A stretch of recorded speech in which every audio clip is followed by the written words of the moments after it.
It's all chessboards, man. Sometimes they're gonna play dirty, and from the outside looking in, you just keep up and say, "Wow." This little Dirk superseding indictment.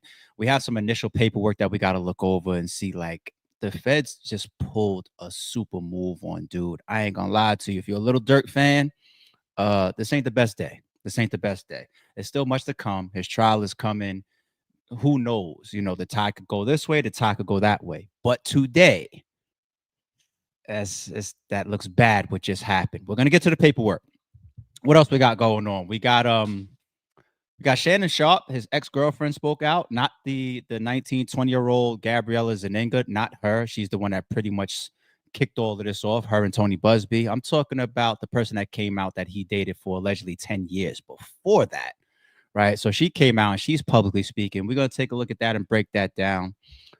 Jim Jones, he did an interview with Angela Yee and Mano, and he addressed Kanye, all his issues with Kanye, the $2 million supposedly that he snaked from Kanye. Kanye offered him a fight, So Jim Jones is responding to all that. We're gonna go there. What else we got going on? What else we got going on? We got some Shedeur Sanders updates, and I also want to take a look at Fivio Foreign too. We're gonna mix in a couple other things with that. Saturday, happy Saturday. A lot of entertainment going on. We're gonna kick this off with Little Durk. I'm gonna bring up this paperwork, but speaking of the world of entertainment, I wake up and I see Ryan Garcia. He got his ass humbled, huh? What else? What else? What else? What else? What else? The Rockets push a game 7. Yo, is your man Shangoon like? Is he one of them guys to pay attention to right now? I don't know. We know what's up with Green, but yeah, game 7 that they pushed. What else is going on? I think Canelo fights tonight. We got Easy to Block Captain versus Swamp pay-per-view going down tomorrow. And in the midst of that, I might even try to sometime this afternoon find my way to go see Sinners. I'm late, but I feel like I'm so out the loop the way that people are raving about this movie. Last week I had to pick one or the other, and I went with Alto Nights last week instead. And I'm pretty sure Sinners is way better than Alto Nights. All right. All right, let's get to work. And once again, happy Saturday, everybody. Let's get into this paperwork with Little Durk, man. So the superseding indictment is not on his docket yet, but the details of what's in it have been put up for the public.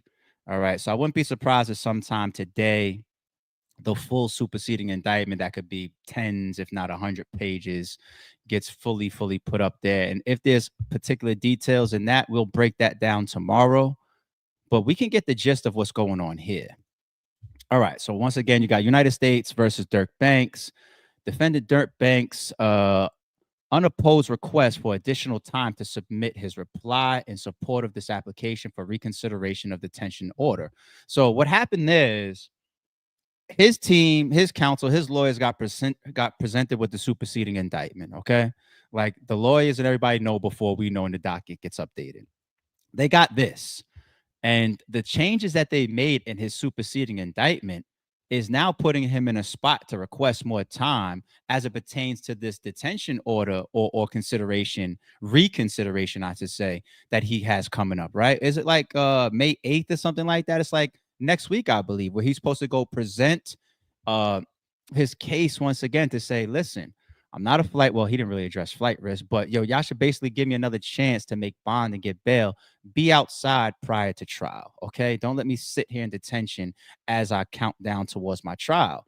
And they presented that evidence about the audio that was in his previous grand jury that he said tainted the grand jury because he's saying that they presented evidence and it was known at grand jury that the songs that they are calling out, green light, go, go, look on the news to see you screaming, no, no, all that was pretty much known beforehand that that was fan made, and they already had presented screenshots and proof that that is a song that was recorded prior to Quando Rondo's cousin being killed in Beverly Hills.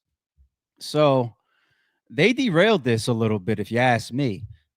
Defendant Dirk Banks, through his attorneys, Drew Findling, who just did a recent interview. I got to check that out. Marissa Goldberg, Jonathan M., et cetera, et cetera. That's his legal team. Hereby files this unopposed a request for a brief extension of time to submit his reply in support of his application for reconsideration of the detention order in this matter. The grounds for this unopposed request are as follows. On April 23rd, this court granted a hearing for Mr. Banks' application for reconsideration of the detention order and set a briefing schedule with Mr. Banks' reply to the government's response due on today's date. All right. At the end of the day, yesterday, one day before defendant's reply was due, the government informed defense counsel through email correspondence that they had gone back to the grand jury and re-indicted the case in a second superseding indictment against Mr. Banks. Now, remember, people, last week, the reason why there was the headlines and the buzz of like, can Lil Durk just flat out get this case dismissed? Can he come home soon? It was because a superseding indictment is meant to replace the original indictment. Okay, we brought that up. We read that. We confirmed that. All right. So basically, that says if the superseding indictment can get dismissed, and he was going after the grand jury, right? If I can get the superseding indictment dismissed, that basically backwashes all the pre-existing ones as well. Okay. But before you can do that, what did they do? They came with another joint, right? And they updated it with some shit that's got him and his legal team scrambling. All right. Number 3, the government provided a copy of the new indictment to undersigned counsel on today's date. In the second superseding indictment, the government has chosen to 1, remove the allegations regarding Mr. Banks' lyrics previously included in 6 of the first superseding indictment. 2, remove all allegation regarding the payment of a bounty previously included of the first superseding indictment. And 3, added additional charges of stalking resulting in death and under code 18, yada, yada, yada, yada, yada. Wow. People, when I say playing dirty, I mean chess is chess, tactics is tactics, right? But you mean to tell me he was building up a strong little case, not just for bond, but shit, I'll mess around and get lucky, lower percentage, lower chance, of course, but I'll mess around and get lucky and get the superseding indictment dismissed because procedural wise, that grand jury was tainted based on knowledge that was known to them, yet they went forward with the lyrics, etc., etc., etc. And then you come and you say, oh, no, I don't care about the lyrics anymore. Because you can't lie to us and tell us that the lyrics was never in the indictment. We already read the indictment. The indictment's it's still on his docket, the original indictments, right? The lyrics are in it, right? So now you come and you say, forget the lyrics. We don't care about the lyrics. Wow. We on some other, matter of fact, let's keep concentrating on the murder. And I kind of said that when we was going over the grand jury tainting thing. I said, they're splitting it. They're splitting it. On one side, your mind almost pays attention to the lyrics. Like, wait a minute. If he didn't write those lyrics before the shooting, then yeah, maybe he should possibly get this dismissed, or at least get a bond, get bail before trial. But then you come back over on this side and you say, but why should I just pay attention to these lyrics? Like over here, we still talking about the credit card that was tied to him in OTF, right? That was used to purchase ski masks, allegedly. You're talking about him and allegedly one of the shooters who's still in custody right now, getting on this private plane. You're talking about the other members that took separate flights. You're talking about them all leaving right after the shooting. You're talking about allegations tied to Brick Baby. You're talking about the text message, don't put my name on no flights. You're talking about why are you even there? Like the coincidences of it and the coming and the going, just that fact. It's just so much that we already saw the footage of they had Quando Rondo's truck, and then they spotted out like rental cars that was behind that. Hell, and the song that they just mentioned, Schoolman's Ass, aka Beverly Hills, that I played on the stream the other day, there's lyrics in there. You know what I'm saying about the because we got Uber tags. Actually, if you go on YouTube now, I think about it, you can find that song titled Schoolman's Ass, Beverly Hills, or Uber tags.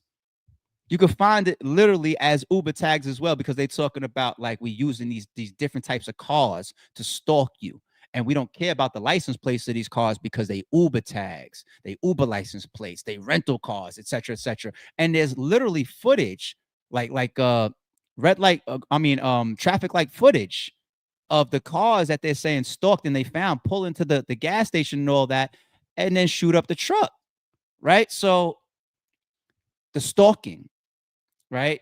They have alleged evidence that already pertains to that, and they put that as a new. As a matter of fact, let me take my time. So when we see additional charges for stalking resulting in death, let me Google that real quick. How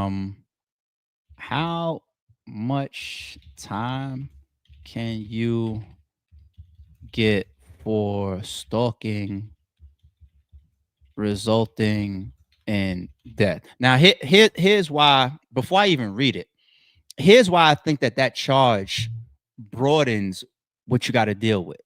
Before I even read it, I'm just going to take a quick guess. Stalking resulting in death, right? The reason why I think that broadens things, and the broader it is, that's the larger the fishnet you can get caught up in, right? Because it allows you as the government to be able to charge me or indict me or convict me, even if I'm not the shooter.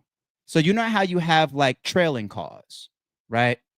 Maybe you got the car of shooters, then you got the spotters, right? Like a 2-3 car type of setup based on this hit.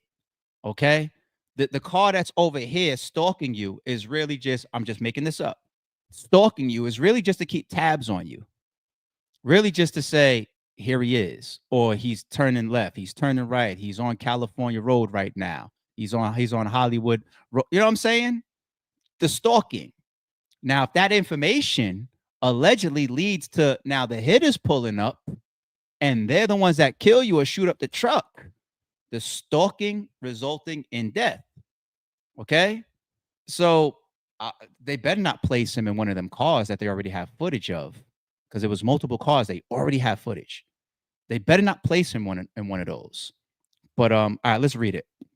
Stalking resulting in death can lead to significant penalties. Of course it can, including life imprisonment. It carries life within itself. Depending on the specific jurisdiction and the circumstances, the case, the perpetrator could face a range of sentencing from several years to life or even death penalties in certain cases. Elaboration: federal penalties, federal stalking laws such as Title 18 U.S. Code, yada, yada, yada, can result in up to 5 years in prison, $250,000 fine. I'm pretty sure he wouldn't care about that one. State penalties, state laws vary, but stalking offenses, especially those involving threats or violence, can carry significant prison time. That scares me too, as far as the broadening of things, because the stalking, that's just going to be, that doesn't have to even be from the California standpoint of when you're in town, when you flew in on your private jet, and then this murder happens, whether you are associated with it or not. The stalking, don't tell me that stalking can include, for example, bounties or looking for people or me rapping lyrics like, I dare you to book a show because we're going to pop out, because he's got lyrics like that too. I'm just keeping it 1,000. So what constitutes stalking? Wow. I'm gonna leave that alone. That charge, adding that hurts. All right, let's get back to the paperwork. Okay. Previously included 9 of the superseding indictment and added additional charges of stalking resulting in death under this code. Okay. As this court is aware, both from the initial detention hearing and the current briefing on Mr. Banks' application for reconsideration of the detention order, the government's allegations regarding Mr. Banks' lyrics have been hotly contested issue currently before the court. It appears that the government has conceded the issue, but the reindictment of this case raises new factual and legal issues. Hold on. Mr. Banks' lyrics have been a hotly contested issue currently before this court. I ain't gonna reach, but you know what that sounds like to me, people? That sounds to me like the big internet dust up of Whoa, hold on. That grand jury might have been tainted. These songs are being proven to record, and then maybe it was a fan made joint that added Quando Rondo's voice screaming no. And also, wow, hold on. That's bugged out. Yeah. That almost reads like this is a response to the internet, not the in well, yeah, the buzz of everybody talking about, and we brought it up. He posted it on his gram too. So you get this whole public cry and call out for free Dirk, because they began to campaign from Dirk's side that because of the lyrics, this is fugazi. And I bet you I would see a strong push and narrative from that once I go watch his lawyer's interview that's with the academics. I'm pretty sure that was the wave that they were building up and did build up. The posting on his Instagram where everybody's covering it made us focus on the lyrics, and they stripped that away and say, no, no, no, no, no, no, no, no, no. Look at this. Hotly contested issue currently before this court. How do you want me to interpret that? All right. Based on the above, Mr. Banks respectfully requests that this court give him a brief extension of time to file his reply so that he and his counsel can review this new indictment and respond as necessary and appropriate. Mr. Banks requests that he is permitted to file his reply on or before Tuesday, May 6th. Couple days. Undersigned, counsels, etc., etc., etc. All right, there's another one related to this that just got put up to his docket too. Let's pull it up. There may be some other additions in here that we need. Supplement to the government's opposition to defendant Banks' application for reconsideration of detention order. Okay, so yeah, we know this stuff. Yeah, cool, no problem. All right, short. It's real short. But all right. On May 1st, 2025, the grand jury returned a second superseding indictment, the SSI, charging defendant Banks and his co-conspirators with crimes arising from the August 2022 murder of SR, including an additional charge of stalking resulting in death in violation of 18, yada, yada, yada, yada, yada. All right. Defendant Banks has presented a false. We nailed it. We nailed it on the last one, people. We nailed it. They're fighting the narrative, the public wave, and the position that Dirk and his team just created less than a week ago, which was good. They did a good job. They had us all looking at the song and stop paying attention to all the details related to the shooting. His post on Instagram, his lawyer going to do interviews and publicly speaking out, and all these podcasts and media platforms picking it up and say, yo, he might either get bond or this should be dismissed. They just admit it right here. They responded to that. Defendant Banks has presented a false narrative that he is being prosecuted and detained because of his violent lyrics. Yo, we nailed it. We just said this 10 minutes ago. This claim is and has always been baseless. The superseding indictment contains no allegations about defendant's lyrics. Well, I thought it did. Is that a lie? Is that a lie?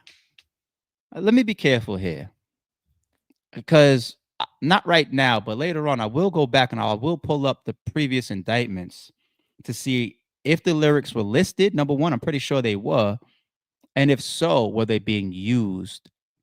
Now, they're not. He wasn't being charged with his lyrics, of course, but were they being used in the indictment?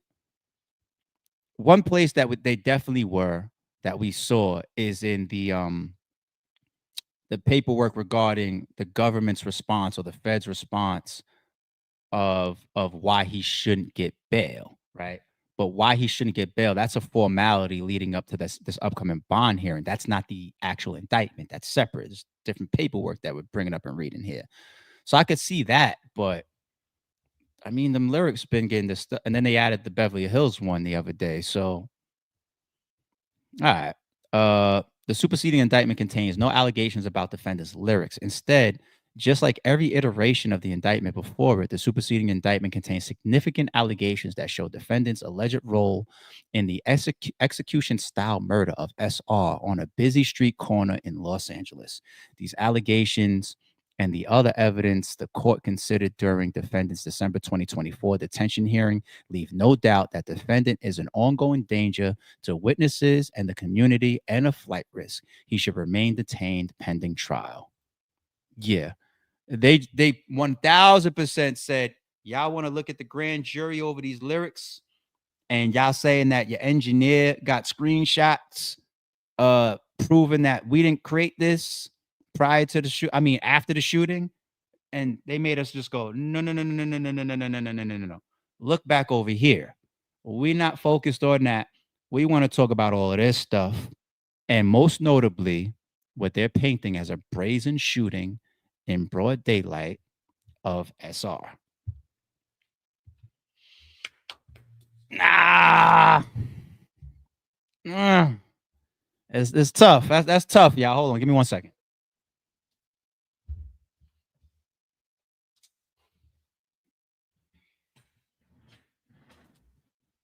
This room be getting cold, but it heats up real fast. I ain't gonna lie. But yeah, that's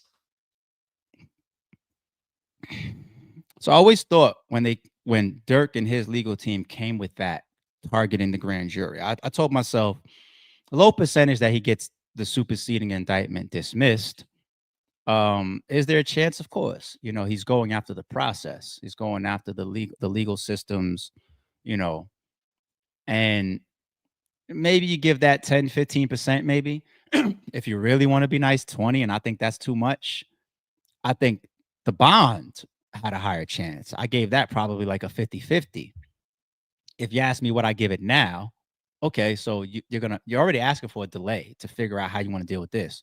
But now let's say you happen to get a new date. Or even if they F you over and say, nah, no new date, we'll see you on the 8th. Come present your case why you think you should get a new bond. And you don't even have that much time to fight what just happened, right? Or prepare to discuss over what just happened. Not only do you have this new charge in your superseding indictment, right? But now for them to remove the lyrics and say, that's not our focus. We don't care about those lyrics. Forget about them, right? So then what do you argue over when you get there, right? You could say, well, they used to care about the lyrics, so I still want to talk about the lyrics. And they're going to say, no, no, no, no. We want to talk about why we believe you're a flight risk. We want to talk about why we believe you're a danger to the community, why we think you're a danger to witnesses, this actual shooting, and these details over here. And Durk probably would be like, I really want to argue about that stuff in trial. I don't want to argue about that stuff right here for bond. I want to talk about these damn lyrics. And they're like, well, we don't care about the lyrics anymore. He's like, yeah, from that 50-50 chance that he gets bond, take that down to the shit getting dismissed. So now as far as this superseding indictment getting dismissed, that goes to zero. That's 0% chance that that he's just gonna win this on a formality based on the grand jury. I got that at 0%. As far as him getting bond now, that comes down from 50% to me to 10% is nice. 10% is me being nice. That looks crazy what they just did. They got a very, very high conviction rate for playing games like that. If you even call it a game, right? Call it a game, call it dirty tactics, call it chessboard, call it blindsiding you, call it.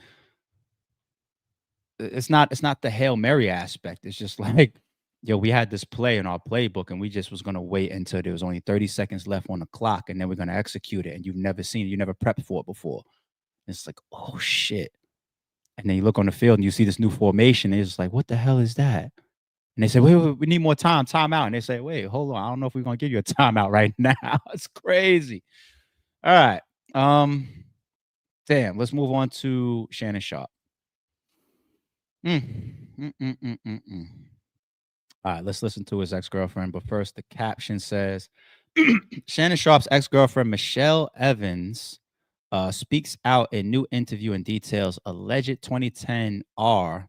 He wouldn't take no for an answer. I mean, the timing, regardless whether true or false, is always going to be harmful to you, buddy. But let's see what she's saying. 2010 incident. And then it came to an abrupt end because I wanted, you know, we were arguing and he was threatening me and stuff like that after, but I didn't see him again after he raped me. What led up to that fight, that 2010 fight that you guys, I know that the argument ensued first before he allegedly raped you? The argument was about the fact that he had removed one girl from his house and put another girl in his house and didn't tell me. And he had asked me to break up with my husband at the time. We were just dating. So I was dating Shannon and my husband at the same time. Shannon asked me to break up with my husband. And I don't recall for sure, but I think I did the 2010 incident. And then it came to an abrupt end because I wanted, you know, we were arguing and he was threatening me and stuff like that after, but I didn't see him again after he raped me. What led up to that fight, that 2010 fight? Shannon asked me to break up with my husband. And I don't recall for sure, but I think I did. And so, you know, it's like, wait a minute, you want me to be with just you, but you want to move somebody into your house and not even tell me? So that's what it stemmed from. He's not a faithful person, so I wasn't going to be faithful to a non-faithful person. It just doesn't work that way. Not for me anyway. Can you tell us just broadly, I know it's probably painful to relive this situation, but can you tell us generally what happened that day? It was fighting, and usually we fought on the phone and not in person. So it was the biggest argument that we ever got in. And he was controlling, he was domineering. Shannon asked me to break up with my husband. You know, he was manhandling me beforehand, and he wanted to have sex, and I told him no. I told him no, because you gave it to somebody else. I didn't only tell him no, I told him why. And he wouldn't take no for an answer. So he overpowered me, put me to my knees, put his penis in my mouth. And after he got enough of that, he put me on the bed. And, you know, this was all a struggle. So I had said no. And I said no, even though I was thinking that. And so it was the hardest. Got her hand shaking. Yeah, her hand was shaking. Yeah, her hand was shaking. What is this? Shannon Sharpe's lawyer. It should be of no surprise that when someone famous is in the news, all sorts of people crawl out of the woodwork to share their connection to that person in an attempt to profit from that alleged relationship. Attorney Michelle Schuster said in a statement. In many cases, those stories or accusations are nothing more than old news. What? Exaggerations or sometimes blatant misinterpretations of fact. Okay, hey, clean it up a little bit, please. They are shared on social media or fed to reporters with intentional, factual omissions and no regard for the truth. That is true. That does happen. This is obviously purposeful, designed to create a fabricated narrative. This is exactly what is happening to Shannon Sharpe, and the resurrection of the case involving Michelle Evans is a perfect example. Sadly, Miss Evans became obsessed with Shannon and decided to manufacture a claim against him. When she could not find a lawyer to pursue her outrageous story, she filed a civil complaint on her own that is completely devoid of merit. The fact is that Shannon has had no contact with this person for many years, and it is our understanding that she is still on probation after serving 3 years in prison for trying to kill her husband so that she could hopefully pursue a relationship with Shannon. What? I did not read this before. Yeah. What? What? Wait, what? Plot twist like a bitch. Like, what? Oh, Lord. I'm not laughing at the situation that we just read, so to speak. I'm just laughing that I don't know what I'm laughing at. I don't know. The internet kills me, B. Fucking kills me. Talk about a plot twist, B. All right. Let me get my thinking cap back on. Before we get into this, hold on. Let's go. Oh, shit. Shannon, the 2010.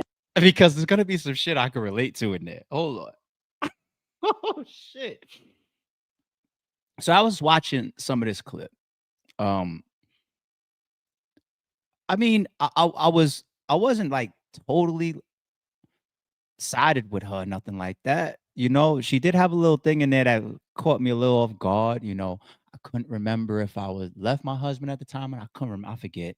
He asked me to leave my husband. I just forgot what I did. But you know, the other thing that gets me, and some of us have discussed in the chat, are in the form of oral. I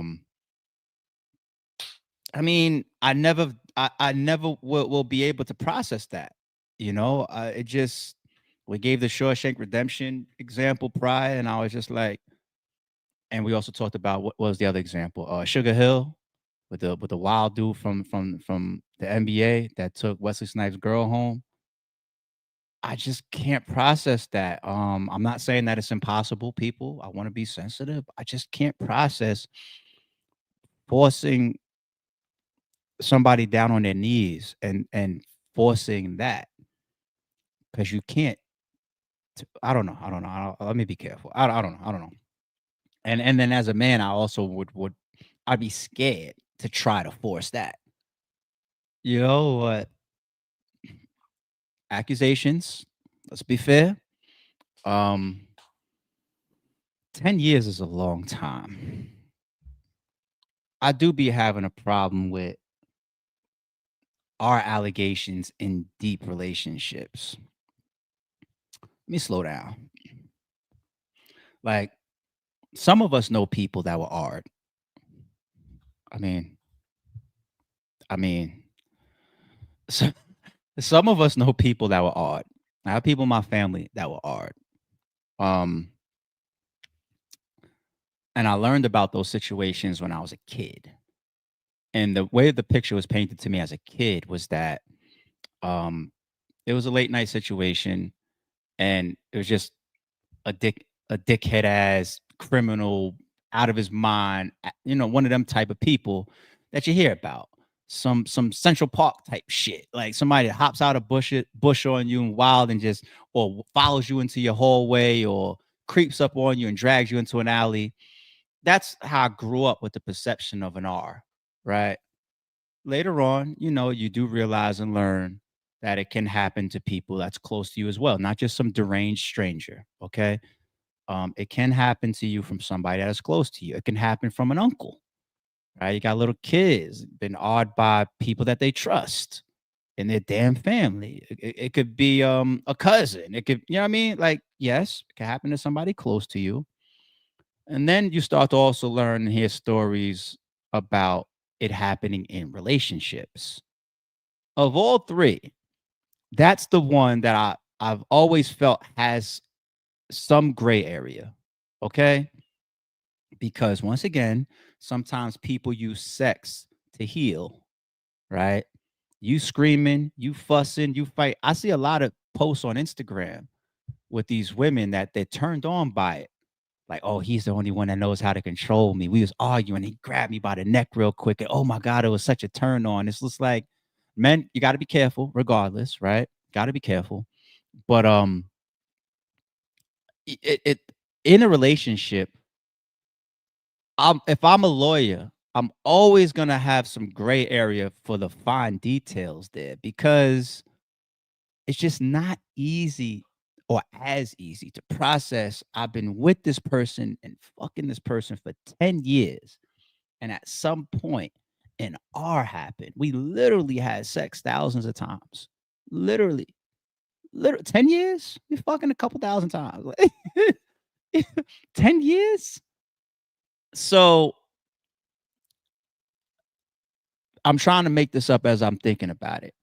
If I can create a scenario that would make more sense of somebody getting awed within a 10-year relationship, then to me, that person definitely would be abusive, obviously, and is using R like to punish you, right?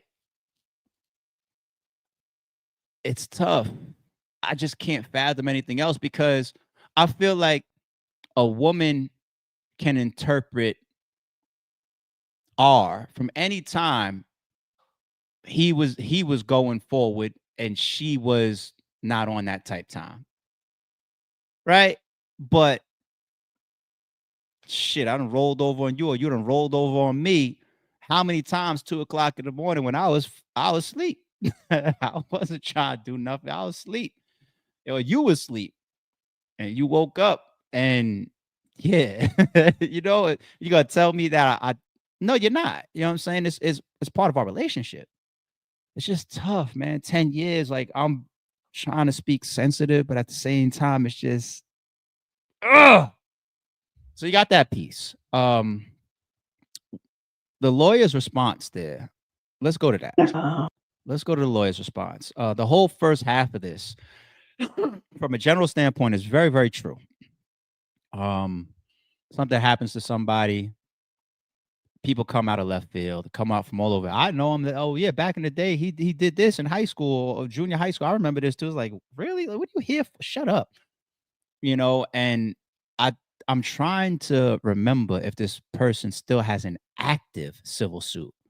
So if she has an active civil suit that went in, that she filed prior to all this Gabriella Zaninga stuff, then you know what that looks like? It looks like she's using the publicity of Gabriella Zaninga to try to strengthen her situation. At which point I would understand what she's doing. But if she's creating all this new stuff after Gabriella Zaninga, then there's going to be much more cause to pause. Like, really? Then that would totally validate the first half of the lawyer's response here. But I thought we read this girl already had something going on legally with Shannon Sharpe prior to all his recent trauma. So that doesn't mean that you're a woodwork person then. Speaking out publicly, maybe she obviously wasn't doing prior, but if she still had that civil suit filed already, what are we talking about here? She's just like, oh, my voice is heightened now. I could speak now. That's all. Now, this last piece, news to me. Let's reread it. The fact is that Shannon has had no contact with this person for many years, and it is our understanding that she is still on probation after serving 3 years in prison for trying to kill her husband so that she could hopefully pursue a relationship with Shannon. Shorty, if you're on probation for trying to kill your ex-husband, your credibility drops a lot. Your credibility drops a lot. If you and your ex-husband was getting into it for whatever, he found out you was cheating with Shannon or you was whatever, fallouts, makeups, the breakups and all that. But once you get to the point of trying to kill somebody, it's a whole nother ball game of your mental stability, your credibility, what you're capable of. You put somebody on a stand that is on probation for trying to kill their ex-lover. I don't know how much I want to listen to that person. And I don't know if you're willing to go to the length of taking your ex's life, your ex-husband or your lover's life, then maybe you are willing to go to heavens and back to get Shannon Sharpe's attention. Right? So that last sentence, I wasn't ready for that. You still on probation, shorty? After serving 3 years, and you served time. So after serving 3 years in prison. Wow. Shannon, you got any of those screenshots? Imagine Shannon had a screenshot that was some shit like, I just want to let you know that that nigga finna be dead in a week. So me and you's gonna have the world to ourselves. Like, imagine. Yeah, it's scary, man, because there are women out there, men too, to be fair to my ladies. But there's women out there, man, where once they choose you, that's it. That's it, man. It's already slim pickings that the women's feel like they up against, right? But once they choose you, man, you could be chosen for life and not even know it. And that's where all types of wild shit. Women are just as crazy as men, if not more at times, be, and you think like I ain't spoke to this woman in 5 years, even if it was it could have been a dirty split or amicable one. But she could have moved on and tried other men and had other situations. If you set that bar in that woman's life, fellas, warning. If you set that bar in that woman's life, and even if she's moved on and met other men and had other dealings, if they ever fail or she's in her mind doing these, and we do them, human nature, whether we realize them or not, the comparisons. Damn, I was getting this, or I felt better with this, or that this person was better at that. And in time, it's like this is why people spin the block. That's why people spin the block all the time. You thought that you was over here with somebody. Look at Ashanti and Nelly. Yeah, spun the block, B. It's like, you know what? This was really the situation that we was both supposed to be in. Like, we just wasted that gap of time of being apart. Like, this was really it right here. Fuck it. I went off, I fucked some people. You went off, you fucked some people. I thought I hated you. You thought you hated me. I was really done with you. I really didn't give a fuck about you no more. I heard you was fucking this person. I didn't give a fuck. But damn, like, I really didn't do better than what you and I had ever since then. That's dangerous. Unfortunately, because you could just be minding your business. Like, we're not together, shorty. Like, it's over. And it's just like, nah, but you still are the one. And sometimes they don't come to you in the form of, hey, I know I ain't speak to you in 3 years, but I don't know if you're available or not. I just want to let you know that, I still care about you and I'm still interested in you. I don't know, can we have a conversation? It don't come like that all the time. It's supposed to. It won't come like that. It might come in, you might 5 years, a slash tire or some shit. Like, the fuck? She's still taking it out on you for y'all not being together. Like the fuck? Like, are you crazy? Are you crazy? You think you could just tell somebody sometimes, like, yo, get off my dick or go find somebody else? Or like, no, I don't want to find. Like, that was it. And if I don't have the access to you, or if I can't have you, you're subtracting from me, because me with you makes me happier. And that means that you're hurting me indirectly, whether you know it or not. You're walking around the earth minding your fucking business, and I'm pissed off at you. All right. Cal Capone says, majority of people be wanting that old thing back. When somebody does it for you, they do it for you. Is when somebody does it for you, it could be lifelong. Period. It could be lifelong. All right. Jim Jones and Kanye. What's going on with them, man? So Jim, lately, especially with Cam, has been way more reserved when it's time to talk and answer questions. With Kanye, he was in his free bag. Maybe because Mano was there and Angela Yee, it's a comfortable place. I don't know, but he let his hair down, didn't he? Jim Jones reveals he wanted to fight him over. He wanted to fight Ye. Screws loose and shit like that. And obviously, from where sucking the weight pause. Hey, yo. Why you can't get props for beating up Kanye? No, we're not doing that. Hold on, Angela. We're not doing that. Sit your ass down. She already said, but no, we're not doing that. Kanye is a grown ass man. He ain't no little guy. He be aggressive as shit at times, barking on the world. No, ain't nothing wrong with him getting hands and feet put on him. We ain't doing that. Oh, he might have lied to him then. He might have told him he don't know how to do a PDF so that he didn't have to send him more of the swag that he was trying to, because now he goes into the steal the source thing. I didn't catch that. Okay. That might have been. It might these street niggas and this. Yeah, I don't care about the Kanye part. We did that already. Interesting. So I do appreciate Jim's responses there. Of course I know how to do a PDF, man. I engineered and built computer all this. Cool. Offered them the fade. I would have my money on Jim on that. I ain't gonna lie. I got my money on Jim. and the self-centered nature of Kanye, it's nothing new. And very, very true, people. Somebody shows you that, they are willing to step on your shit because they want to just make it all about them and let you be just like the recipient of anything that maybe comes from that. It's a dangerous person. It's a very self-centered, selfish person.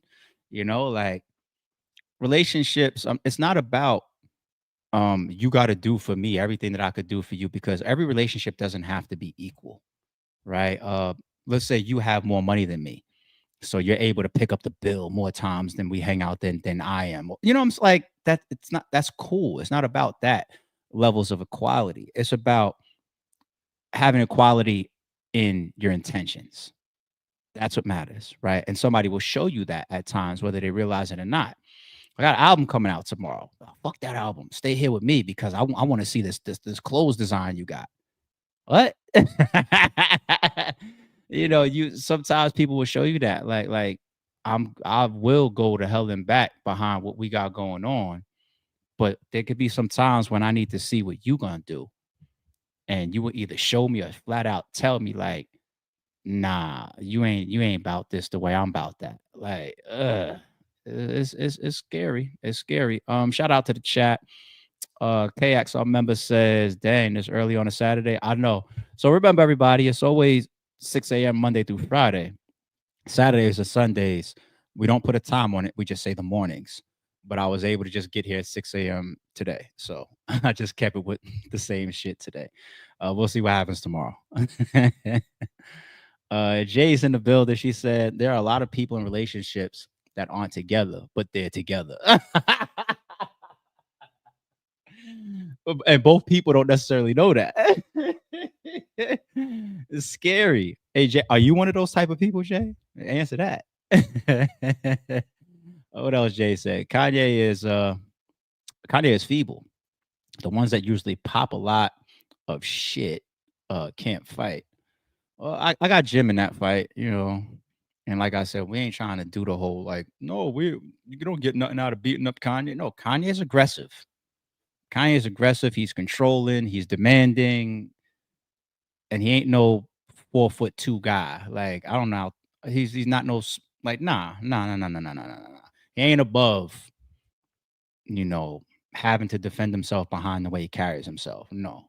Somebody was to ask him for that fade and they stepping in. If Jim Jones beat the shit out of him, it would be that. You know what I'm saying? All right, let's pull this up real quick. We got Kendrick and Drake in the thumbnail. So DJ Hed and Maul from the Rory and Maul podcast last week or something like that, they were talking about, because everybody knows Maul is so team Drake to the point where it gets disgusting at times, right? The delusion that he carries at times kills us. DJ Hed, I haven't followed him as much during the whole Kendrick and Drake beef, but the perception of him is that he's super team Kendrick. So for, good sportsmanship and a good debate, they lined up bringing these two public figures together for a debate. One heavily representing Kendrick, one heavily representing Drake.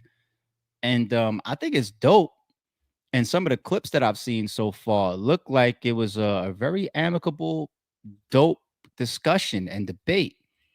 Now, it's a 2 hour and 18-minute podcast episode. So, of course, we're not going to run through it. But look at the chapters. Maybe we'll pick out 1 or 2 chapters real quick. Take a look, get a vibe of how this debate went. Maybe later on, I'll skim through it more. Y'all could definitely check it out. It's on new Rory and Maul's channel. Shout out to them. And all right, let's look at some of these chapters. I'll maybe pick out 1 or 2 for us to watch together and see how this energy looks, if these guys is tripping or not. All right, the control verse discussion, Kendrick's intentions, personal relationships, business versus friendship, ways of manhood. There's some interesting chapter titles here. I ain't gonna lie. Battle strategy discussion. That's a good one to possibly watch, but hold on. Better bars debate. This one scares me. That one scares me to listen to what these people might say. Pedo in battles. Let's go to that. I think that's the difference, though. What? the nuance of I want to say like cultural prowess, right? Mhm. Like people who don't understand certain things. Here's my thing, Hed, not to cut you off. If Kendrick, again, I've never had a conversation with Kendrick about any of this shit, but if he feels like Drake is indeed a pedophile, how long did he feel like that? How long did he, think Drake was a pedophile? And why has he done music with somebody he thinks is a pedophile? Good question. No, I'm not telling you the answer. I would just say, to me, it's just like, if we know, we come from a certain area, we see, we don't even play with that word. Because where we from, we know what happens to those type of people. We see people creating content online or meeting up with people that's trying to meet up with kids and have sex, beat them up, whatever. So in this battle, to introduce that energy against someone you don't know if it's facts or not, you may just feel like it is for whatever reasons, whatever conversations you're privy to. My thing is, how long did you feel like that? I get what you're saying. You know what I mean? Like, let me ask Maul a question. Yeah. Maul is beefing with Joe Budden. Mm-hmm. What's off limits? What's off limits? What's off limits?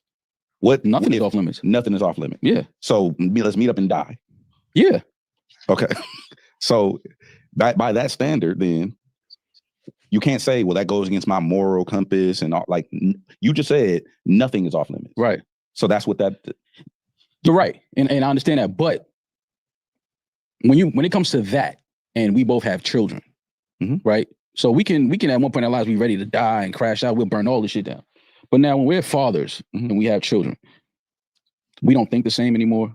We don't speak the same anymore. We look at life totally different. We're more, we're different versions of what we used to be. Because again, you have children and you understand how sacred that is and how precious children are. So yeah, we could be in this situation where we ready to go all out. But at some point you got to be like, nah, I ain't doing that though. You just brought up kids. Mm-hmm. Who brought the kids up first? No, I understand what you're saying in the timeline of things. I understand what you're saying. So then, but even in that, you don't get the right to dictate anything beyond that point. I'm not trying to dictate shit. I'm just saying, at some point, you have to say, all right, what I'm saying is the worst thing you could say about somebody. That better be a fact. Because once you do that, once you label somebody that, again, somebody call somebody a rat, we know what can happen when you just call somebody a snitch. Mm-hmm. Coming from Charleston, coming from New York. We know what can happen. A pedophile is worse than all of that shit. Okay. So when you label a man that, I would just think that you would have to be 1,000% correct in what you're saying and have facts on that before you throw it out there. And I do understand there's no rules once you say, oh, my manager might be my kid's father. Cool. Disrespectful. So no, not disrespectful. Again, you're trying to mitigate how one perceives the disrespect. You don't have the privilege of doing that. If I tell somebody, if I walk outside right now and I tell somebody SMD, I have to be ready for it. I can't be like, oh, I got a kid and you got a kid. Let's think about it. Oh no, Drake was ready for them. Obviously, he's the one that said. So then at that point, there's no more discussion. Let's meet up and die. I get that, but here's the problem is now. The problem is now when this is a record that you are like grandstanding and this is a message that you are displaying to the world. Like, you know what I mean? Like you got your Super Bowl show and you got the Amazon show and now you're doing stadiums and things like that. And this is the record that is like, that's where to me it's like, okay. I just made a better record than you. If that's the line you want to stand on, cool. I'm not, listen, it's a battle. We pick sides. Who you think won, who you think lost, great. I'm just saying now that all of that is kind of like over. Well, would you feel the same way if Family Matters became what Not Like Us is? About the line of Dave Free being... He performing at the Super Bowl claiming that my kids ain't mine, his kids ain't his. But I've said that. I was like, yo, he better have some information we don't have because that's crazy to put on something. That's not what I asked you. What I asked you is, do you feel the same way if Family Matters becomes what Not Like Us is? Yeah. Okay. Absolutely. All right. No, my moral compass is set to where it's set to. It's certain things to me that I'm just like, all right, like you gonna say that, you got to stand on that. So you being from where you're from and me being from where I'm from, we have a certain level of, I call it texture, which I don't necessarily know how to describe it. You can tell when somebody is not authentically of that texture because they... Of what texture? You come from a certain environment where you operate in a certain space, code of conduct, for instance. And I've spoken this, like, that's why I conduct myself a certain way. I can't get on the internet, on the radio, on television, and just crash out. I can't say what I want. That's another gripe I have. We can get to that later, but I can't just say whatever I want because I have people that if certain people call my phone, I have to answer the phone. Like there's no, like I have checks and balances because I don't get the freedom to just say whatever the fuck I want to say because I represent too many or certain places and people and individuals who look to me as a representation of them. It's not just about me. And so that's a different level of respect. Tenfold, there's another thing called, and this is why, I mean, I'm not gonna pick on y'all, but there's two things which I talked to Elliot about before. One is called journalistic integrity. I'm a professional broadcaster. I come from professional broadcasting, right? So we have to learn journalistic integrity. Like Rory, I know he was joking, but like, yo, we don't fact check here. That brings up the second point of contention, which is called libel, which I'm pretty sure like Benner is familiar with or whatever. Libel is when you say or do things that are false or disinformation, misinformation that can lead to you being sued. Tasha K, right? So I conduct myself in a manner in which I always have those three things in the back of my mind at all times. I don't get the luxury of just freestyling speech and shit like that. So that being said, when you look at like your moral compass is set a certain way, mine is set a certain way. You can look at certain individuals and how they move throughout the game. It doesn't even have to be Drake. It could be other media personalities or streamers or rap artists or whatever. You can tell who never had to go to the park or never had to catch the train or never had to answer their phone. Absolutely. You can tell those individuals, right? That's a fact. Okay. So with that chapter right there, I like some of what Maul said. As much as Maul is overly biased at times to the point where it's just like they put the delusion shit on him. I believe that's a chapter. Actually, we're probably going to watch that one as well. They put the delusion label on him. I actually like some of what Maul brought to the table right there. What kind of negates it though, not just, the gloves off factor of those aren't your kids, right? Because you, like DJ Hed was saying, you can't tell somebody how to react. You walk outside, you tell somebody SMD, given where they're from, how they grew up, or where they are at in life, what they're giving want to sacrifice at that moment, whatever. Some people would just be like, all right, whatever, have a good day. Words is words.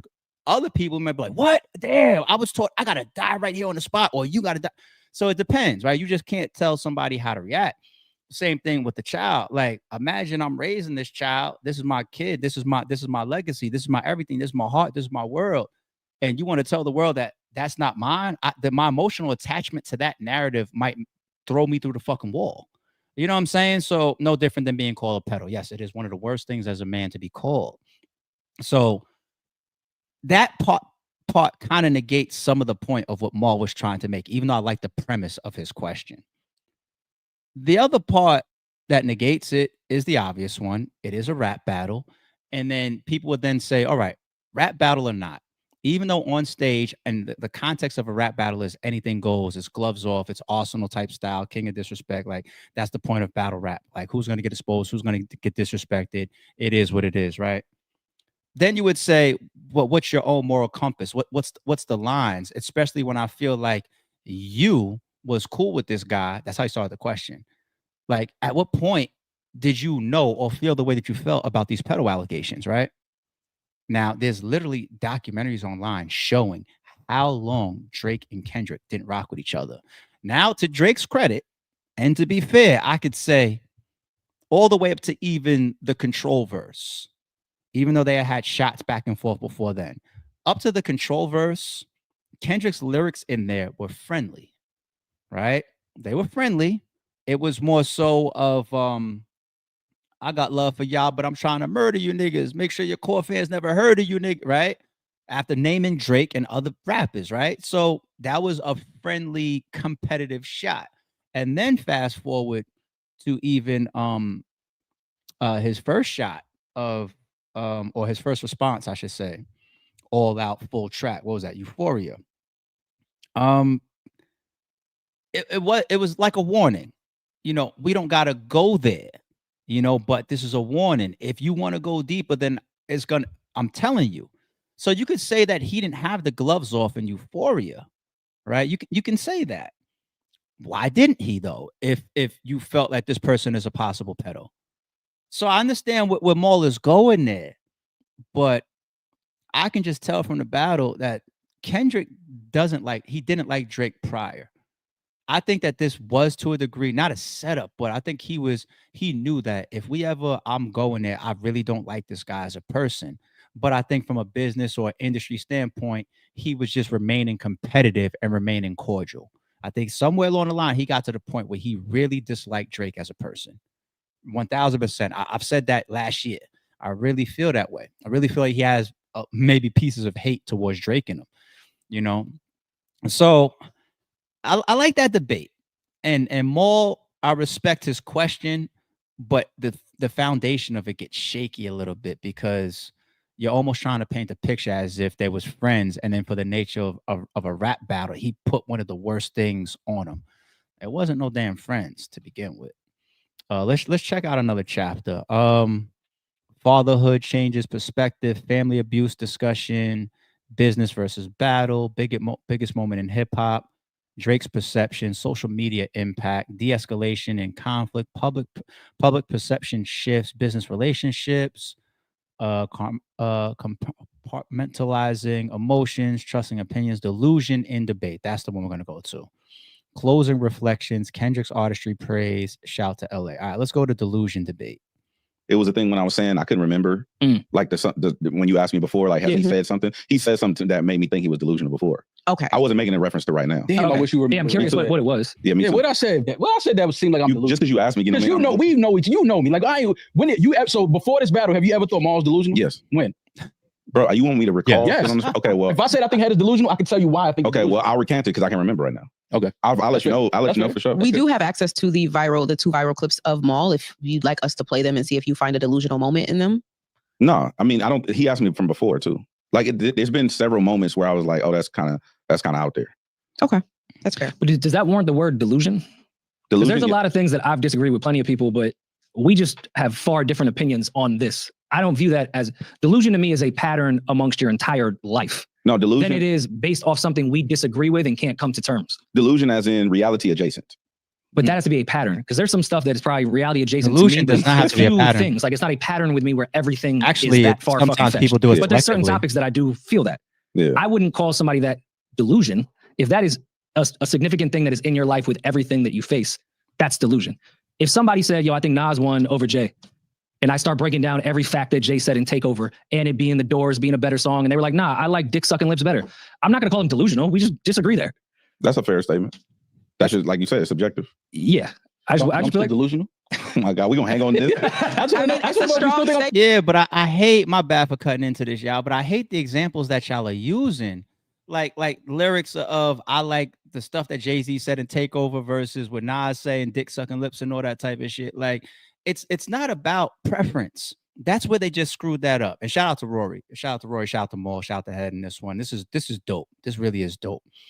It's not about the preference, because when we start arguing about lyrics or going song for song, people's always going to invoke their personal preference. Okay. Technically, if somebody calls me delusional for saying that I think Jay-Z won the battle, and then I give you all these reasons why I think he did, that's not delusion, right? I'm obviously mixing in some type of bias and preference, right? The delusion comes in, like Hed said, an escape from reality. If you ask Maul right now, who won the battle, Drake or Kendrick Lamar? If he doesn't find a way to dance around his answer, he might just all out tell you, I think Drake, because I think he had the better song of Family Matt.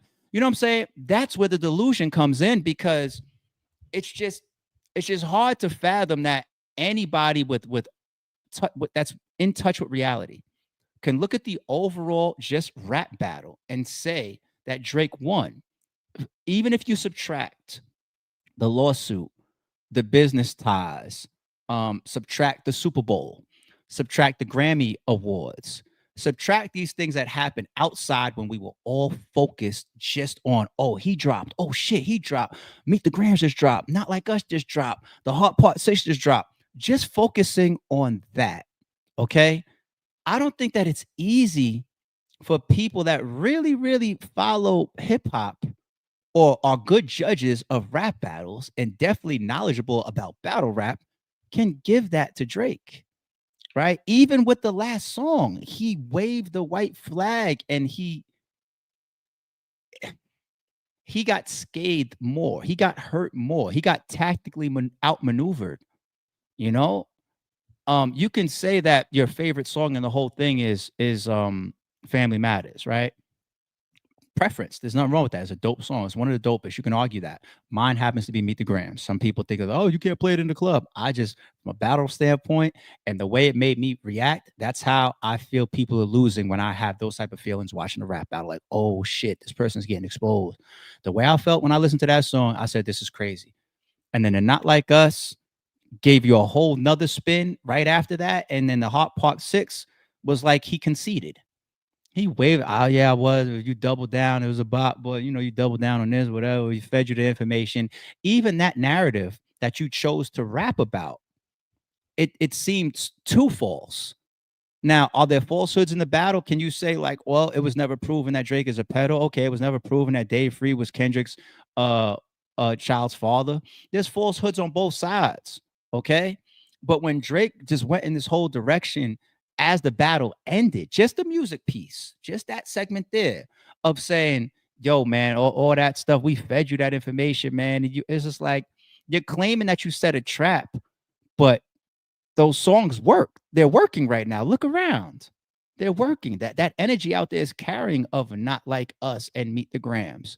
So you trying to say that you set the trap that actually caught your own foot in it. That's how you're closing out? And saying, I'm good. It was nice to get out here and get the rust off and have some back and forth. Is what? Nah. So people might interpret that differently. Even if I would be cool and say that's not delusion, then I would open up the topic and I would say, all right, overall now, take the complete battle of just who wins, not just the battles, but the overall war. The overall war of Kendrick and Drake. Who won? And somebody still looks me in my face and says, Drake. There's just like, yo, you got it. That's the form of delusion that I think people think Maul presents. But that was dope, man. I'm gonna get through that 2 hours eventually. I'm gonna probably play it in my Bluetooth like as I'm moving around throughout the day or the weekend. It's dope that those two guys could sit down and just give a good classic hip hop battle debate like that from both sides. So shout out to them and shout out to the Rory and Maul podcast. I appreciate that. As much as sometimes I'd be like, come on, Maul. I still have a lot of respect for the guy, and I think their podcast is dope. All right. This one is a left field one. See, this is the thing about Charleston White. By no means do I fuck with the man. He's just done too much that is just over the line. We know the reasons why. Charleston White has the reputation that he has, but it's just every once in a while he says something that is just like, damn, he got one there. And that's like the gift of the curse of listening to the guy, because as much as I'll be at 1,000, as much as you'd be like, yo, this guy just said, what about Gilly's children? His integrity is in the gutter. You know what I mean? And come around and say some real shit. And that's what drew me into Charleston White initially. I was like, oh, here goes a guy that's willing to say things that people think and are scared to say. He just took it too far in the form of just staying viral and getting booked. He turned it into business. He turned that character that had certain good messages into a character that could just be booked and be viral and be talked about. Damn near form of Kanye, right? On a smaller scale. That was obvious, and he's admitted to that. But he does say some real shit every once in a while, man. Peep this when it comes to Shedeur Sanders. Now, I'm not gonna say the boy ain't a good quarterback, but he ain't no Tom Brady. He ain't no Danny White, no John Marino. That's what he trained with, he ain't none of that. The boy at best is a second string, third string quarterback, but he is not a starter. And then you don't want this prima donna coming to your team. As a white NFL owner of a team that would like to win, you don't want this prima donna. You want one of them fast running quarterbacks like Michael Vick that's poor. You want a poor quarterback. You don't want a rich quarterback drive a Rolls Royce already with big jewelry on the neck, living in big houses, buying bad houses. This don't want no Super Bowl. He just want to say down said hood. But if you go get a Pope, boy, Pope go do everything that white coach said do. That coach tell him, come on, boy, let me talk to you. I told you to run this play. That coach quarterback and go bow down and listen to that white coach and do everything that white coach said. Here you got a with money already. He got an arrogant daddy. He already arrogant. They're a superstar family. He ain't gonna listen to now coach but his daddy. When I give him a playbook, he go home and him and his daddy go write new plays. I don't want this on my team. This is a prima donna and he already come. His daddy go have something to say if we ain't doing right. So we don't want him. That's why they passed on him. This is the white man's team and they don't want. This is what the white boy knows. I know y'all don't like what I'm about to say. Hello. Most of these NFL owners is well into their 70s, 80s, and 90s. They've been drafting longer than you've been alive. And one thing about a rich NFL owner, he specializes in, he know everything about athletic. He know what he like in middle school. They know everything. They done called everybody and got the report sheet on this because they finna get this a lot of money and they finna bring this into the plantation, the family's business, the Jones family, whatever name of the family. The plantation. Especially if you're face of the organization type. So we go bring this in here. This already got a Rolls Royce getting parking tickets at the college university that he won't pay. He's entitled. He's not going to be able to take correction outside of his father. And his daddy want to be an NFL coach. We don't want them problems. We'll pass on it. That's what they did. This is our money. This is our family money. We've been studying this long as y'all been alive. Y'all think y'all know this, but we know because we invest a lot of money into these. We invest millions of dollars into these. I hate the fact that he's making some point. The deeper systemic ties to these billionaire families and companies and bringing the doers into those corporate structures. There's so much truth in it, you know, but the way he chooses his words, like nobody knows these niggas more than these white owning families. It's just like, damn. But there's some substance in his message there, but it just is what it is, man. All right, did this one come out of checks and balances, man? Might have. Shout out to checks and balances, but all right, so peep this. I'll fall into this bucket. Fan speaks on Fivio Foreign being locked up and not having support from his industry friends or fans. All right, now look at this caption. Hashtag Fivio Foreign is probably the only famous rapper who is currently locked in jail and nobody gives a fuck. And the whole industry is acting like bro was never famous. It's been a couple of months since they arrested Fivio Foreign for allegedly upping his pole on a female, but I ain't seen nobody scream free Fivy. Even his best friend Lil Tay don't give a fuck. Man, a lot of folks thought Fivio was the one that carried Pop Smoke's torch. Torch and run drill music to the eternity, but his run was shorter than the Hawk or the Hawk Tour girl fame. Bro fell off hard. So when we see that caught me off guard. Like, yo, I don't think I've ever covered Fivio Foreign up here and his situation. And yeah, nobody's thinking about it. Nobody's talking about it. Nobody free Fivy. Like, when's he coming home? We need him. That's crazy. Like, where is the Fivio Foreign support? So I pulled it up because I didn't even know really I just heard like a little something, but Fivio Foreign locked up since January. Attorney says case is weak. All right. Fivio Foreign has been quietly whittling away in New Jersey jail since January on multiple charges, but this attorney says it's the weakest case he's ever seen. TMZ Hip Hop spoke to Adam Lusberg, who's been repping Fivio for years and tells us he expects Brooklyn Drill Pioneer to be released in a couple of months. We obtained the docs. Fivio is accused of pointing a gun at a woman who was simply asking for him for a car jump start on New Year's Day in Edgewater, New Jersey. Sure that's it? Hope not. According to the police reports, Fivio pointed the gun at the woman and said, if I see you parked in front of this building again, there's going to be some fucking problems. Okay, so that makes it more like a parking spot dispute. Cops say witnesses recognized Fivio right away, dialed 911, and later gave statements to officers. Edgewater police also say Fivio was seen on surveillance footage from the apartment complex, which they say corroborates the alleged victim's story. Fivio was arrested on January 18th and hit with 5 charges, including unlawful possession of a weapon, terroristic threats, and aggravated assault. Okay, Lusberg says police never recovered a gun from Fivio, and he believes the case against his client is one of the flimsiest cases he's seen in his 21 years of practicing law. The BK rap star's new collab just dropped with Caldwell, but he's not around to promote it. So when I saw that, I said, damn, I could understand New Jersey and their gun laws. They ain't gonna play about that. But he didn't even get a bail, right? I mean, here we are in May. This happened in January. So I'm like, where's his bail? And then I just looked up on the side what his priors were. So if you look up his priors and his legal history from the past. October 2020, he caught an assault charge. In October 2020, Fivio was arrested in Edgewater, New Jersey on a simple assault charge. He was accused of intentionally causing bodily injury to a woman, a damn woman again. The incident reportedly occurred during a domestic dispute. Fivio maintained his innocence, stating that the altercation was a loud argument and not an assault. His girlfriend, who was pregnant at the time, later announced she did not want him to be prosecuted, and a neighbor had called the police. Okay, so that just sounds like a little domestic dispute, him and his girl. We'll leave it at that. We'll take that at face value. We ain't gonna do too much with that. Then of April 2021, another weapons possession and resisting arrest.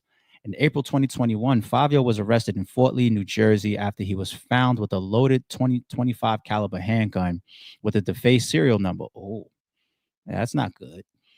The arrest followed a foot chase with police after he left his car running in a no parking zone and ignored an officer's request for his driver's license. He was charged with multiple offenses, including weapons possession, having a defaced firearm, and resisting arrest. These incidents highlight a pattern of legal troubles and have impacted Fivio Foreign's career and public image. So he's got priors, and that's why probably one of the reasons why he didn't get bail. But I guess we'll bring this into the cycle on this channel and keep an eye on this, because he does have a lot of promise. He did make his impact on the world of hip hop, and he definitely has a fan base. I'm not saying he's one of the biggest artists in the world. I'm not saying he's the savior of New York drill.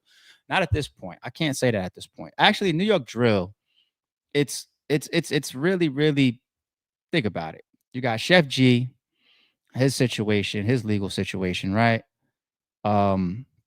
We showed what just happened to Youngin, that just got convicted.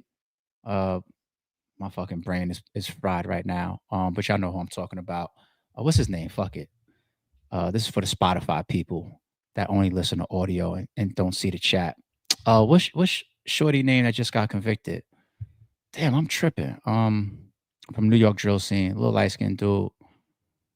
I'm gonna wait. This internet delay be killing me between me and y'all in the chat.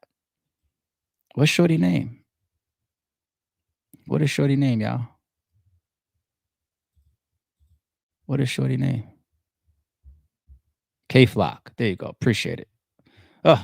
Brain freeze right there. So you got K-Flock, right? You got Chef G. Let's be honest. Bobby Smurda and Rowdy Rebel, they look done. They had their window. They was hot as shit, got arrested, got taken down. When they came home, they had a window. It's like everybody loves the come home energy, right? When you were fresh out of jail, you held it down. You didn't snitch, you didn't tell. And then their story was even crazy of Bobby taking more time to let Rowdy get out earlier. You know, they went in with so much energy, and I think they had that window when they got out. And what hit songs came out when they got out, right? Was there music? Yeah. But name a song. Name a song that really took off after they got home. I think they came home to respect.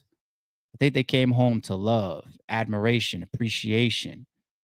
That. But music legacy wise, like they didn't come home to this big wave of opportunity, maybe. I don't know. I don't know. And it just seems like they're done, and they don't even run together. I think they've done a cool job of not speaking on whatever has divided them and being cool when the cameras is running. Hey, what's up with you and Bobby? Yeah, it's always my brother. That's what Rowdy says, right? But that answer within itself is telling, and we don't see them together. Those are the two top faces from a music standpoint from that whole GS9 movement. So you got the GS9 movement is pretty much dead, it seems. Chef G, K-Flock, Fivio's in jail. What else you got from New York drill? What else you got? What else you got? Like, it is what it is, man. Hey. But shout out to Fivio Foreign, man. We'll keep an eye out for updates if his lawyer can get him out in a couple months. If it is indeed that frivolous where they can just get this tossed. But in the meantime, they got him sitting. So, all right. That rounds up our news. Quick movie joint. Let me give y'all some of my favorites real quick. We talk about gangster flicks, drama, What else? Action movies a lot, and these are action, but we don't go specific to kung fu or to karate movies too often. You haven't heard me talk about love stories too much. The Love Jones and the Love and Basketball and all that, those type movies that's up there. We haven't done too much horror talk, right? Could talk more horror. I'm not a horror expert like that, but we'll talk a little bit more horror. But when it comes to kung fu and karate flicks, man, this might be my favorite of all time.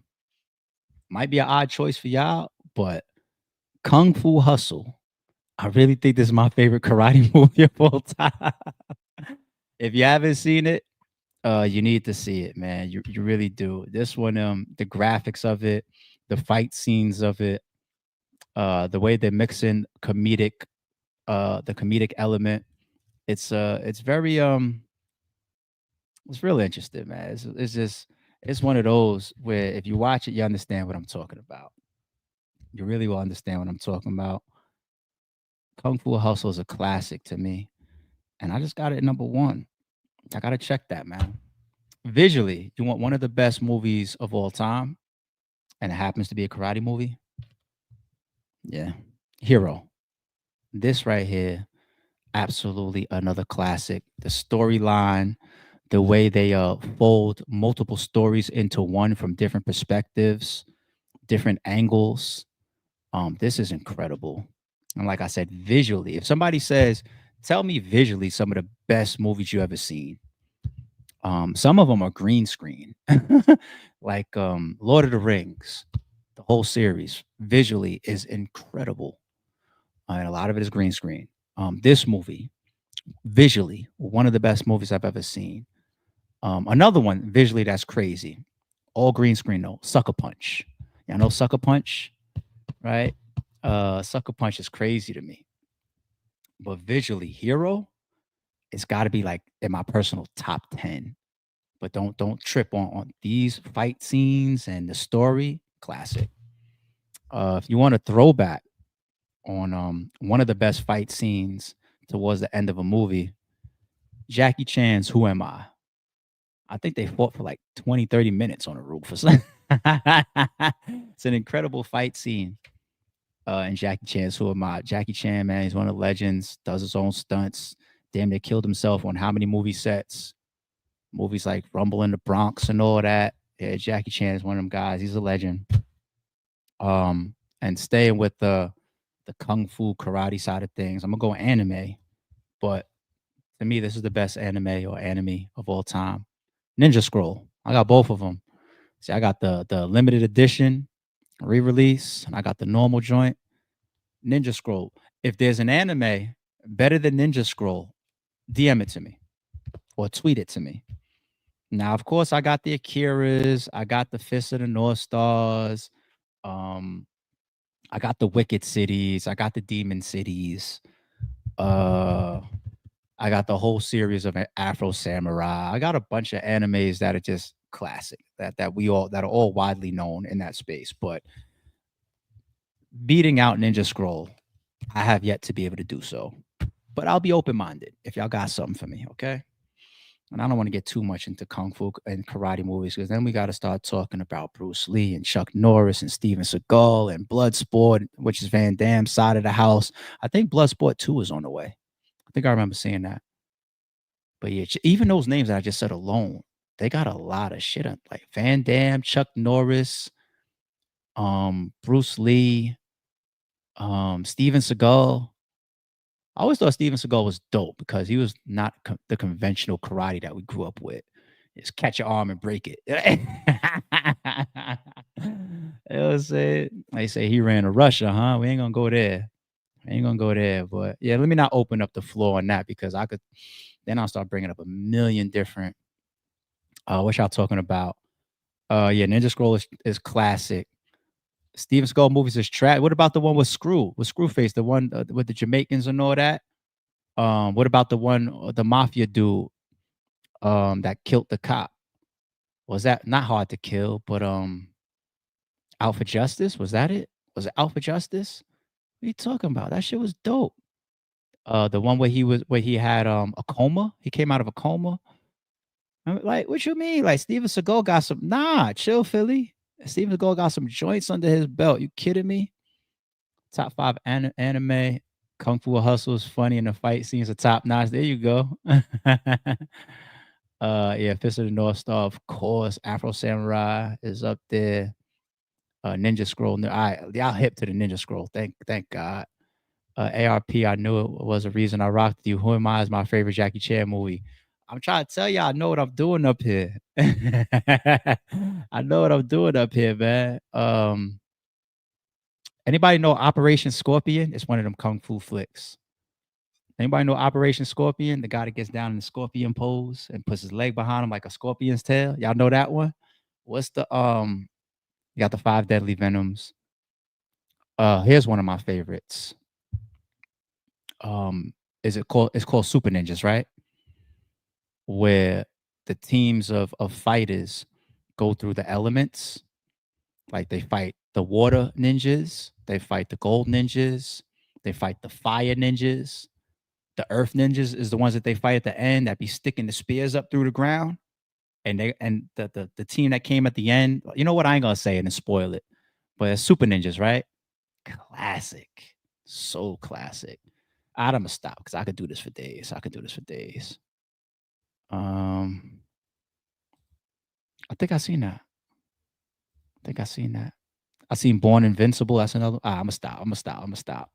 All right. Once again, today, if we close out on entertainment, I think Canelo's fighting tonight. I'm gonna try to make my way to the theater to see Sinners. Any playoff games on today too? Damn, it's a lot of TV time I gotta put in today, possibly, but all right. I'll see y'all in the morning, man. Enjoy y'all day. Be safe, and be back. I got y'all. Don't confuse silence with work ethic. I'm a boss making decisions, my first fetish. The verse cherished is perfect, that's a reverse blemish. I dropped it, connected the block, learn Tetris. This is the Sorry True Podcast.